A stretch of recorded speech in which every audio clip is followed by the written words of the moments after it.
Olá, tudo bom? Deu uma estudada nos movimentos MRU e MRV? Encerramos aquele assunto, aquela revisão foi fechada. Dá uma lida nesses assuntos que vale a pena. Na aula de hoje nós começamos com a parte vetorial, nós vamos analisar os vetores. Antes de começarmos a nossa revisão sobre a dinâmica, onde nós vamos estudar as causas do movimento, lembra que nós já vimos o conceito de aceleração, mas a aceleração ela está intimamente relacionada com a força resultante aplicada sobre o móvel do qual nós analisamos o movimento. E para isso nós precisamos antes ter uma boa visão do que são vetores. Afinal de contas, a própria aceleração e a força são grandezas vetoriais. Então é isso que a gente vai ver nessas aulas, nas próximas aulas. São 2 aulas onde nós vamos discutir as questões vetoriais, tá certo? Então vamos dar uma olhadinha, como me acompanhe. Veja lá, física, e a gente vai analisar questões vetoriais. Então essa aula 8, eu chamei de grandezas vetoriais primeira. Tá? Primeira aula de grandezas vetoriais. O que você está vendo aí é um campo vetorial em torno de uma esfera.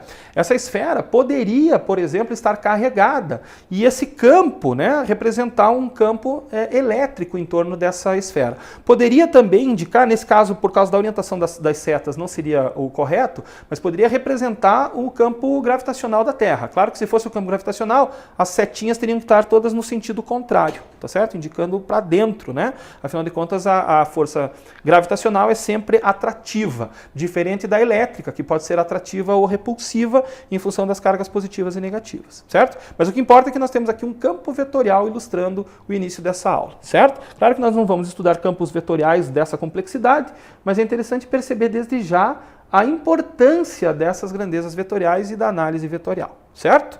Vamos adiante? Então, eu separo as grandezas em 2 grandes espécies, né? Grandezas que são escalares e as grandezas que são vetoriais. Nós vamos estudar as grandezas vetoriais mais a fundo nessa aula, mas é sempre importante lembrar que existem grandezas que são escalares. O que são as grandezas escalares? São aquelas que não necessitam serem descritas através de um vetor. Eu te digo qual é a intensidade, que é simplesmente um número, vamos dizer assim, e uma unidade coerente de medida. Então, dito o número mais a unidade, eu tenho então o que a gente pode chamar de intensidade. Alguns autores gostam de dizer que o número é um módulo e a intensidade seria a junção do número e da unidade. Mas vai lá, de qualquer forma, o número vai representar a intensidade seguido da unidade coerente, né? Então exemplos disso são a temperatura da sala. Eu posso dizer para vocês assim, olha, a temperatura desta sala é de 27 graus Celsius. Você já entendeu o que eu quero dizer com isso, não é verdade? A temperatura do ambiente é de 27 graus Celsius. Pronto, não há necessidade de uma pergunta adicional para você entender o conceito físico passado através dessa informação. Você já entendeu, 27 graus Celsius é a temperatura da sala onde o professor Elton está neste momento. Tá certo? Tudo bem? O que mais? Olha lá, a altura do homem, 1,8 ou 1,80 m, se você preferir, certo? Quando eu te digo que a altura daquele homem é de 1,80 m, você já entendeu a informação. Não há necessidade de informações adicionais, você já sacou o que eu estou querendo dizer. Quando eu digo, olha, a massa daquela bola é de 10 kg, você já entendeu o que eu quero dizer, é a massa da bola. Quando você sobe numa balança na farmácia e chora, não, e diz assim, olha, minha massa, a gente fala pesar, tá errado, hein, que a balança não mede peso, quem mede força é o dinamômetro, cuidado com isso. Quando você sobe numa balança de farmácia, você está medindo a sua massa em quilograma. Então você sobe na balança e diz assim, a minha massa é de 90 kg, a minha massa é de 65 kg. Eu já entendi a informação, é a sua massa medida através da balança. Então essas grandezas, né, temperatura, a altura que seria um comprimento e a massa são grandezas escalares. Por quê? Porque você me disse um número seguido de uma unidade e eu entendi perfeitamente o que você quer dizer através dessa grandeza física. Tudo bem? Grandeza física, diga-se de passagem, é tudo aquilo que você pode medir. Tudo que pode ser medido, pode ser mensurado é uma grandeza física, certo? Então o que não é uma grandeza física? O amor. Eu não consigo medir o amor, por exemplo. Tá certo? Então, o amor não é uma grandeza física, porque eu não posso medi-lo, infelizmente. Então, para te dar mais exemplos de grandezas escalares, eu volto a citar o comprimento, que seria a altura do homem, né? Você não precisa de um vetor, você não precisa de mais informação para entender. A massa, o tempo, quando eu digo, olha, daqui 5 segundos vai ocorrer tal coisa. Você já entendeu o que eu quero dizer com 5 segundos? Não há necessidade de maiores informações. Se eu falar o horário agora, né, vamos imaginar aí, 20 horas. Se eu falar para vocês 20 horas, você já entendeu o que eu quero dizer. Não há necessidade de informações adicionais. Temperatura, energia, potência e corrente elétrica são exemplos de grandezas escalares. Tá certo? Eu te digo um número e uma unidade. Potência, por exemplo. A potência daquele carro é de 1.200 watts. Certo? Você já entendeu. Tá? Potência. A potência daquela lâmpada é de 100 watts. Você já entendeu o que eu quero dizer. A corrente elétrica que passa por aquele ramo do circuito é de 3 amperes. Pronto, você já entendeu essa informação. Certo? Não há necessidade de indicações maiores. Já as grandezas vetoriais, essas sim, gente, para ficarem bem definidas, elas necessitam da indicação da intensidade e da unidade de medida. Beleza? É claro que elas precisam também do número e da unidade, mas elas também precisam da direção e do sentido, porque senão perde a informação, não se dá de forma completa. Quer ver? Eu posso dizer assim para você, olha, eu dei um chute numa bola nesse final de semana, eu fui jogar futebol, eu dei um chute na bola de intensidade 50 newtons. Ora, você tem uma ideia da força que eu apliquei sobre a bola, 50 newtons, beleza? O Elton deu um chute na bola e a força que ele aplicou na bola foi de 50 newtons. Eu entendi essa informação. Mas você consegue imaginar o chute que eu dei? Não consegue. Você não sabe para que lado eu chutei. Você não sabe se eu chutei paralelo à grama. Você não sabe se eu chutei exatamente na vertical, porque a informação 50 newtons não te traz isso. Agora, se eu digo assim, eu dei um chute na bola, com uma força de intensidade 50 newtons vertical para cima, você já sabe que eu chutei a bola para cima.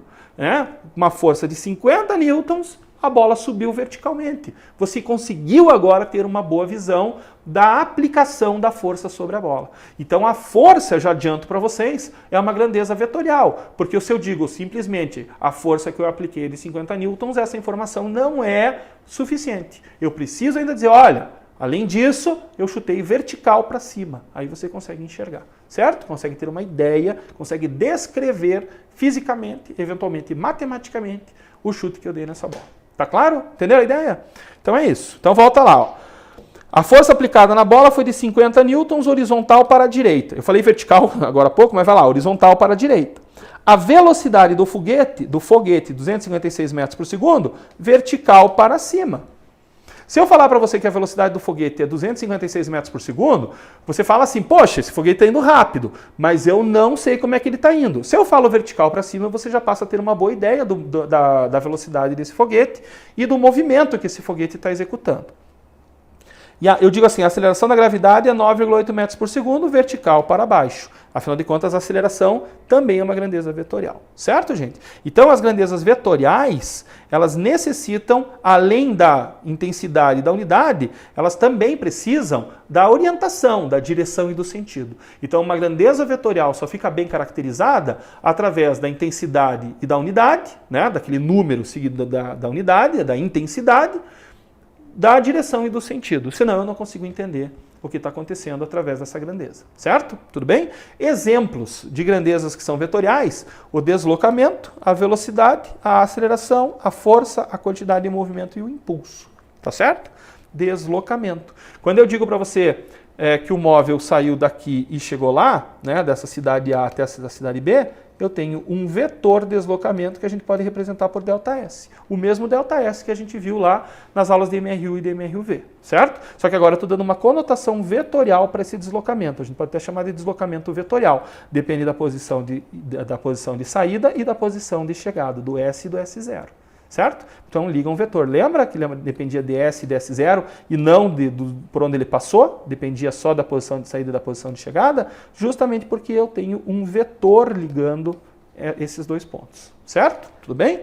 Vamos adiante? Como é que eu represento o vetor? O vetor é uma setinha, uma flechinha, melhor dizendo. Né? O comprimento dele tem a ver com a intensidade. Então, se eu represento um vetor pequenininho, ele representa uma intensidade menor. Claro que a gente pode estabelecer escalas para isso, mas não é o caso da gente mexer com isso agora, mas eu poderia estabelecer escalas. Como, por exemplo, eu digo assim, ó, cada 1 centímetro do vetor representa 20 metros por segundo da velocidade dele, certo? Mas a gente não precisa pensar nisso agora. Mas é legal a gente ter essa ideia de que vetores pequenininhos representam pequenas intensidades e vetores grandes vão representar intensidades que são maiores. Então a intensidade do vetor está relacionada com o comprimento que ele tem, certo? A direção do vetor é a direção da reta suporte, na qual ele está suportado. Geralmente a gente usa aquele ângulo alfa, um ângulo ou qualquer ângulo, né? Beta, gama, o que você quiser representar, teta. Mas esse ângulo representa geralmente a direção e já representa o sentido desse vetor, certo? E o sentido quem mostra é a flechinha. A setinha, melhor dizendo, indica qual é o sentido, tá certo? Tudo bem? As direções, elas podem ser horizontal, vertical ou inclinado. Quando é inclinado, a gente usa aquele ângulo para dizer, ó, 30 graus, 50 graus. E os possíveis sentidos para cada uma das direções pode ser para cima, para baixo, para a direita e para a esquerda. Tá certo? Então, cuidado, não confunda. Às vezes eu vejo alunos ainda confundindo isso, né? Dizendo sentido horizontal, direção para baixo. Não, cuidado. As direções elas podem ser horizontal, vertical e inclinado. E os sentidos, se for, obviamente, vertical, pode ser para cima ou para baixo. Se for horizontal, pode ser para a direita ou para a esquerda. Alguns autores gostam, muitas vezes, de dizer norte, sul, leste, oeste, também vale. Utilizando, né, como se fosse uma rosa dos ventos, também funciona, tá? Também funciona para mostrar a direção e sentido desses vetores, tá ok? Também pode usar. Operações com escalares e vetores. Então eu quero mostrar para vocês como operar vetor pode ser uma coisa bem diferente. Tá? Com esses exemplos, eu quero mostrar para vocês como trabalhar com vetor é bem diferente muitas e muitas vezes de trabalhar com escalares. Então veja esse primeiro exemplo. Olha lá. Imagine que você foi na feira e você comprou 7 kg de bananas. E você também achou as maçãs muito bonitas e resolveu levar para casa 3 kg de maçãs. Então eu pergunto, qual o total de massa de frutas que você está levando na sua sacola para casa? Ora, você tem 7 kg das bananas, você tem 3 kg das maçãs. Você concorda comigo que você tem na sacola 10 kg de frutas? Reflita um pouco sobre isso. Você tem 7 kg de bananas, mais 3 kg de maçãs, eu tenho 10 kg de frutas na sacola que eu estou levando para casa. Você concorda com isso? Essa é a resposta? 7 mais 3, 10. 10 quilogramas. Tem alguma outra resposta possível? Não, Elton, você está me bagunçando a cabeça falando assim. O que você quer? 7 kg de banana mais 3 de maçã, acabou, é 10 kg de fruta. Concordo, é isso mesmo. Tem outra história? Não tem. É 7 kg de fruta, é 7 de banana, 3 de maçã, 10 kg. Não tem uma outra resposta. Concorda comigo? Você está levando para casa 10 kg de frutas. E pronto. Concorda com isso? Beleza, maravilha. Então volta aqui. Duas forças, uma de intensidade 7 newtons e outra de intensidade 3 newtons, foram aplicadas sobre uma bola. Qual a força resultante sobre a bola? Resposta, 10 newtons. Percebe que eu estou fazendo uma provocação aqui, gente? Porque o 7 que está aqui era da banana e o 3 aqui era da maçã. Percebe? Mas agora são forças. Então é a intensidade, né? Olha lá, 7, o número e a unidade. Então eu tenho a intensidade. 7 newtons, mais 3 newtons, 10 newtons. É isso? Mas essa resposta é única. O que eu estou querendo dizer aqui, ó, cuidado, o que eu estou querendo dizer aqui é 10 newtons? Pode ser. Pode. Mas essa resposta é única? Não é, gente. Olha que coisa louca. Não é. Essa resposta não é única. Você tem duas forças atuando na bola. Você não pode dizer que a força é de 10 newtons porque você está somando 7 com 3. Porque essa não é a única situação. Se você falar para mim que é 10, você está dizendo que é uma situação específica, uma situação... É uma das possíveis situações, melhor dizendo, da aplicação dessas forças de 7 e de 3 newtons, mas não é a única. Né? Então, pasmem vocês, porque isso eu acho uma coisa muito legal na questão vetorial, existem infinitas possíveis respostas. Nossa, professor, mas que louco, você está aplicando duas forças e você pode ter infinitas respostas? É, porque você está lidando com vetor, você não está lidando com escalar. Quando você estava lidando com maçã e banana, você estava lidando com escalares, afinal de contas aquilo é massa é escalar, não é isso? Agora você está lidando com força que não é escalar, força é vetorial. Então por que eu posso ter diferentes valores? Por causa da direção e do sentido. Aí é que está, certo? Então só para continuar um pouquinho a provocação, as respostas para a força resultante, elas podem estar entre 7 menos 3 e 7 mais 3. Veja que aqui você tem o 10 newtons, mas você também pode ter 4 newtons. E você pode ter qualquer valor entre 4 e 10. Por que isso acontece? Eu já dei a resposta, né? Acabei falando, né? Mas por que pode acontecer esse lance da força resultante ser qualquer valor entre 4 e 10 newtons? Por causa da direção e do sentido do vetor. Certo? Então, olha só, lembre-se, um vetor, além de possuir intensidade, né, que seria o número mais a unidade, possui direção e sentido. E é essa direção e esse sentido que podem ser diferentes em relação ao vetor de 3 e 7 newtons. E é por isso que podem existir infinitas respostas. Deixa eu apagar aqui. Por isso que podem existir infinitas respostas. Tá?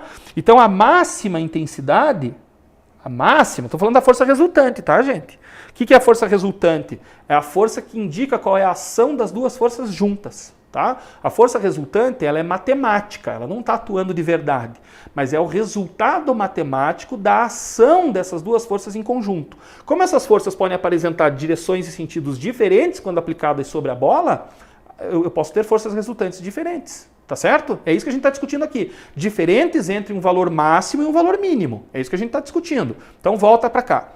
Então quando é que eu vou ter a máxima intensidade possível? Quando os dois vetores tiverem a mesma direção e o mesmo sentido. Então reparem que esses dois vetores aqui, ó, o de 7 e o de 3, os dois são horizontais e para a direita. Concordam comigo? Ó, você está olhando para a tela, tá para a direita. Então, horizontal para a direita. Como os dois têm a mesma intensidade, você soma a ação dos dois. É tipo o cabo de guerra. O cara estava puxando com 7 newtons, veio o outro para te ajudar com 3. Então ele puxou na mesma direção, no mesmo sentido. Somando 7 mais 3, você tem uma resultante de 10 newtons. Está aqui, ó. Então você soma dois vetores quando eles têm a mesma direção e o mesmo sentido. E a mínima intensidade, a menor intensidade possível, é se alguém puxar para o outro lado. Você está puxando com 4 para um lado, né, e o outro com 3 para o outro, você vai ter uma intensidade diferente. Então, olha aqui, ó, você puxa com 7 para cá, vem um outro e puxa com 3 para lá. Reparem que aqui a resultante agora dá 4. Percebe? Porque agora, imagine, a pessoa falou, vou te ajudar, mas ela puxa do outro lado, você fala, não, peraí, você está me atrapalhando. A força resultante que podia ter sido de 10 passou a ser de 4, porque você começou a puxar no sentido contrário do que eu estou puxando. Então você tem 7 menos 3, então 4 newtons. Esse seria o máximo, o 10, e esse 4 é o mínimo. Entenderam a ideia, gente? Só que você pode ter outras orientações. Olha, o que a gente analisou até agora? A gente analisou o seguinte, ó.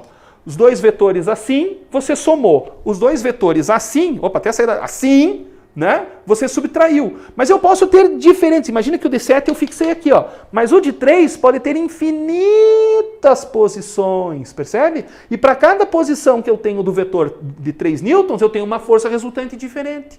Então eu tenho entre o máximo e o mínimo. Tá claro? Enxergou? Volta aqui. Ó, os resultados intermediários surgem das diferentes direções e sentidos dos dois vetores. E aí, como é que calcula isso? Né? Então nós vimos que é fácil, deixa eu apagar aqui, deixa eu deixar aqui mais fácil de enxergar. Reparem que quando os dois vetores têm a mesma direção e o mesmo sentido, é fácil, é só somar. Quando eles têm a mesma direção, mas têm sentidos contrários, é fácil, é só subtrair. Então, beleza. Se está assim, somou. Se está assim, subtraiu. Beleza? E agora, se tiver assim, assim, como é que faz? Então a gente vai precisar de um outro conceito matemático. Né? A gente vai precisar da lei dos cossenos. Lei dos cossenos. Imagine o vetor A aqui, o vetor B. Podia ser aquele vetor de 7 newtons, ó. Aqui podia ser o vetor de 3 newtons, aqui o de 7 newtons, por exemplo. Só que agora eles estão formando um ângulo. Veja que não estão mais com a mesma direção e o mesmo sentido. Eles têm diferentes direções e diferentes sentidos. Então, como é que eu faço? Eu preciso da lei dos cossenos. Eu junto eles, ó, geometricamente, eu coloco os dois unidos pela origem, né? Isso é uma coisa que eu não falei lá, quer ver? Eu posso voltar, aqui, ó. Deixa eu voltar aqui nesse slide, ó. Todo vetor tem uma origem e uma extremidade, tá? Então, a origem dele é onde não está a flechinha, a extremidade é onde está a setinha lá. Tá? Então, todo vetor tem uma origem e uma extremidade. Então, você junta os vetores pelas origens. Quer ver? Deixa eu voltar aqui. Ó. Deixa eu só achar aqui. Opa, voltei demais. Estou voltando aqui, já vou te mostrar. Aqui. Ó, você junta, olha aqui, ó, se junta os dois vetores pela origem, certo? Obedecendo, obviamente, a orientação de cada um. E aí você usa uma regra chamada regra do paralelogramo, que diz que você, a partir da extremidade desse, constrói uma linha de construção paralela a esse, né, ó, da extremidade desse, uma linha de construção que seja paralela a esse vetor aqui, certo? E o mesmo você faz daqui, ó, da extremidade desse, paralelo ao outro lá, você traça uma linha de construção, certo? No encontro das linhas de construção, você vai encontrar a extremidade do vetor resultante. E a origem dele está na origem de todos os vetores. Então você acabou de encontrar geometricamente o vetor resultante. Mas como é que calculo a intensidade dele? Eu quero calcular, eu quero saber quanto ele vale. Ora, usa então a lei dos cossenos. A lei dos cossenos diz que a resultante elevado ao quadrado é igual à intensidade do A ao quadrado mais a intensidade do B ao quadrado. Isso aqui tem uma estrutura bem interessante, né? Que é o teorema de Pitágoras, a gente já vai ver isso, tá?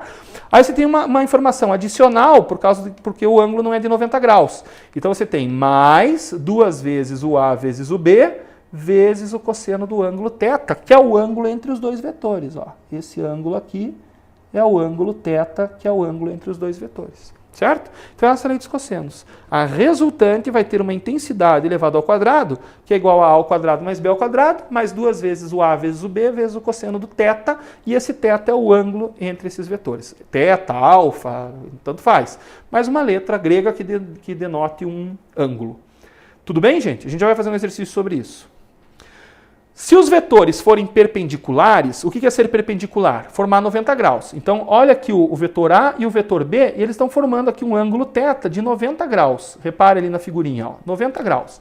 Então, vamos aplicar a lei dos cossenos sobre essa situação. Então, vamos lá, lei dos cossenos, está aqui, ó, R ao quadrado é igual a ao quadrado mais b ao quadrado, mais 2 vezes A vezes B vezes o cosseno de θ. Então, R ao quadrado vai ser intensidade de A ao quadrado, estou lendo a segunda linha aqui, ó. R quadrado igual a ao quadrado mais B quadrado, mais 2 vezes o A vezes o B, vezes o cosseno de 90 graus, afinal de contas é o ângulo entre eles ali. Só que o cosseno de 90, quanto que é cosseno de 90, gente? É 0, né? Então tá aqui, ó, 0. 0 vezes esse termo todo aqui, ó, cai fora. 0 vezes tudo isso cai fora, então dá 0, ó. Então sobrou R ao quadrado, que é igual a ao quadrado mais B ao quadrado, que é nada mais nada menos que o teorema de Pitágoras. Lembra? Lembra disso? O valor da hipotenusa elevado ao quadrado é igual à soma do quadrado dos catetos. Ou seja, que nem os matemáticos gostam de dizer, A ao quadrado é igual a B ao quadrado mais C ao quadrado. Né? Onde o A é a hipotenusa elevado ao quadrado, que é igual a B ao quadrado mais C ao quadrado, onde B e C são os catetos desse triângulo. Tá certo? Então foi o que sobrou a partir da aplicação da lei dos cossenos sobre dois vetores que formam um ângulo de 90 graus entre si. Né? Volta para cá. Então, tranquilo. Então eu tenho 3 coisas que são fáceis. Veja, vem cá, ó, eu tenho 3 coisas que são tranquilas, penso eu, de serem calculadas. 2 vetores com a mesma direção e o mesmo sentido, soma a intensidade. Você tem a intensidade da força resultante. Se eles tiverem mesma direção, mas sentidos contrários, você simplesmente subtrai. Faça o maior menos o menor e ganha o maior, tipo cabo de guerra. E se eles forem perpendiculares, né? Olha aqui, ó, se formarem ângulo de 90 graus, né? Ângulo de 90 graus, você aplica o teorema de Pitágoras. Pronto. Isso cobre a grande maioria das situações. Claro que se formarem um ângulo diferente entre si, você vai ser obrigado a utilizar a lei dos cossenos inteira. Tá? Claro que os caras são camaradas, eles colocam um cosseno de 120, cosseno de 180, os valores notáveis, certo? Então é bem tranquilo, dificilmente inventam situações bem complicadas com esse ângulo. Geralmente são ângulos que a gente consegue obter de forma facilitada através de uma tabela ou através de um cálculo rápido. Tá certo? Uma redução de quadrante, alguma coisa assim. Tá bom? Tranquilo? Continuando lá. Então olha lá. Beleza? Entenderam a ideia, gente? Então se os vetores forem perpendiculares, você não precisa usar a lei dos cossenos. Esqueça dela. Ah, professor, você não está dizendo que eu preciso fazer tudo isso? Não, você já sabe que você pode usar o teorema de Pitágoras, use o teorema de Pitágoras direto. Tá bom? Vamos adiante. E só observe que aqui eu também usei a regra do paralelogramo para determinar o vetor resultante, né? Ó, da extremidade desse, uma linha de construção paralela àquele, da extremidade desse, paralelo ao outro, uma linha de construção. E eu encontrei aqui a orientação do vetor resultante, certo? Isso é um procedimento geométrico, tá? A regra do paralelogramo não é para fazer conta, a não ser que você tenha escalas, daí tudo bem. Mas se faz o desenho, mede, usa a escala, você descobre quanto vale. Mas aqui a situação é geométrica. Usar a regra do paralelogramo é geométrica. Depois tem a regra dos polígonos, depois eu mostro para vocês. Tá? Tudo bem? Tem a dos polígonos, depois eu exibo. Vamos adiante. Olha lá. Exercícios. Dado o quadro de vetores a seguir, determine os vetores que têm mesmo módulo. Gente, mesmo módulo é mesmo tamanho. Então você tem que olhar, tem quadradinhos aí no fundo, então você tem que ver quem tem o mesmo tamanho através dos quadradinhos. Tá? Então a resposta é A, o B e o C. Deixo para vocês olharem ali. O A, o B e o C têm o mesmo tamanho. Professor, o B eu não consigo ver. Então aqui tem 3 e aqui tem 4. Aqui tem 3 quadradinhos, aqui tem 4. Ora, isso não é um triângulo pitagórico? Então essa hipotenusa mede 5. Pode ver que o A tem 5, o C tem 5 e o B também então vai ter 5. Entenderam como enxergar aqui? Ele que está inclinado? Ó, vou repetir. Você tem 3 quadradinhos aqui, tem 4 quadradinhos aqui. Olha, isso aqui é um triângulo retângulo, vale Pitágoras. A gente acabou de usar Pitágoras para outra coisa. Aqui a gente está vendo um triângulo. Então o B passou a ser hipotenusa, ele mede 5. Tá? Então o A, o B e o C têm o mesmo módulo ou intensidade. Quem tem o mesmo sentido? Sentido é flechinha, então é o D e o F. São os únicos que estão orientados horizontalmente lá para a esquerda, né? Então D e F. D e F. Pode ver que o C está para baixo, ninguém mais está para baixo. O E está para cima, ninguém está mais para cima. O A está para a direita, ninguém mais está para a direita. E o B está inclinado desse jeito, ninguém mais está inclinado desse jeito. Então não dá. Então D e F. E mesma direção. Direção, gente, é reta suporte. Então, você tem 3 vetores que estão na horizontal. O A, o D e o F. O A, o D e o F na horizontal. E tem o C e o E que estão na vertical. Certo? Tem aqui a respostinha aqui depois para você olhar com carinho. Tá bom? Entenderam a ideia? Então é só para você brincar com o que é módulo, direção e sentido nesse exercício. Exercício 2. Sobre uma partícula P, agem 4 forças representadas na figura. Esse é o tipo de exercício que eu acho bastante importante para o Enem, por exemplo. Tá? Claro que tudo que a gente está falando aqui é importante para qualquer situação, qualquer vestibular que você vai fazer. Mas para o Enem me parece uma situação bem interessante, porque pode ter uma aplicação bem legal. Então ele diz assim, sobre uma partícula P, agem 4 forças representadas na figura abaixo. O módulo da força resultante sobre a partícula é D. Então, vamos marcar ali depois a letra correta. Então, eu tenho 4 forças aplicadas no ponto P. Ele quer saber qual é a força resultante. Então, vamos lá. Olha só, pensa comigo. Coloquei o figurinha ali para você acompanhar. Eu tenho 2 vetores horizontais, que seriam o de 12 newtons e o de 8 newtons.